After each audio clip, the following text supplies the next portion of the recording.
ಆ, ನಾಡ ಹಬ್ಬ ದಸರಾ 2025 ಅಂಗವಾಗಿ ಮೊದಲೇ ತಂಡದಲ್ಲಿ ಆಗಮಿಸಿರ್ತಕ್ಕಂಥ ಆನೆಗಳಿಗೆ ನಾವು ಇವತ್ತು ತೂಕ ಪರೀಕ್ಷೆಯನ್ನು ಮಾಡಿದ್ದೀವಿ.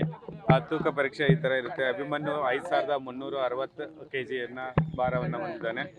ತದನಂತರ ಏಕಲವ್ಯ 5305 kg ಹೊಂದಿದ್ದಾನೆ. Lakshmi 3735 kg, Mahendra 5120 kg, Bhima 5460 kg, ಕಂಚನ್ನು 4880 kg, Kaveri 3010 kg, Dhananjaya 5310 kg, Prashanta 5110 kg.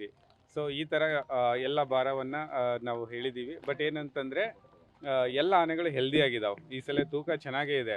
ನಾವೇನು ಅಂದರೆ ಏರ್ಸೋ ಅಷ್ಟು ಏನು ಇದು ಇಲ್ಲ. ಹಾಗಾಗಿ ತುಂಬ ಆರೋಗ್ಯವಾಗಿದ್ದಾವೆ ಎಲ್ಲ ಆನೆಗಳು. ಎಲ್ಲ ಆನೆಗಳ ಆರೋಗ್ಯ ತುಂಬ ಚೆನ್ನಾಗಿದೆ. ಸೊ ಯಾವುದೂ ತೊಂದರೆ ಇಲ್ಲ. ಯಾಕಂದರೆ ಈಗ ನಾವು ತೂಕದ ಮೇಲೆ ನಾವು ಹೇಳ್ಬೋದು ಎಲ್ಲ 5000 ಆಸುಪಾಸದಲ್ಲಿದೆ ಅಂತಂದರೆ ಸೊ ಒಳ್ಳೆಯ ಲಾಸ್ಟ್ ಟೈಮ್ ನಾವು ಕಳಿಸ್ಕೊಡುವಾಗ ಕೂಡ ಅಷ್ಟೇ ಇತ್ತು.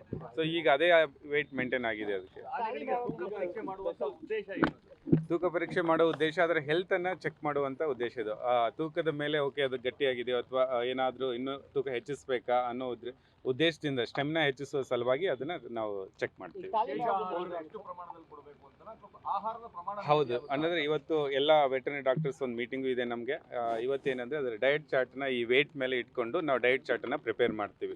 ಯಾವ ಆನೆಗೆ ಎಷ್ಟು ಪ್ರಮಾಣದಲ್ಲಿ ಯಾವ ಆಹಾರವನ್ನು ನೀಡಬೇಕು, ಪ್ರೋಟೀನ್ ಎಷ್ಟು ನೀಡಬೇಕು, ಕಾರ್ಬೋಹೈಡ್ರೇಟ್ ಎಷ್ಟು ನೀಡಬೇಕು, ಬ್ರಾಂಚ್ ಪೌಡರ್ಸ್ ಎಷ್ಟು ನೀಡಬೇಕು, ಹುಲ್ಲನ್ನು ಎಷ್ಟು ಪ್ರಮಾಣದಲ್ಲಿ ಕೊಡಬೇಕು ಅಂತೇಳಿ ಇವತ್ತು ಮೀಟಿಂಗಲ್ಲಿ ನಾವು ಈ ವೇಟ್ ಮೇಲೆ ನಾವು ಡಿಸೈಡ್ ಮಾಡ್ತೀವಿ.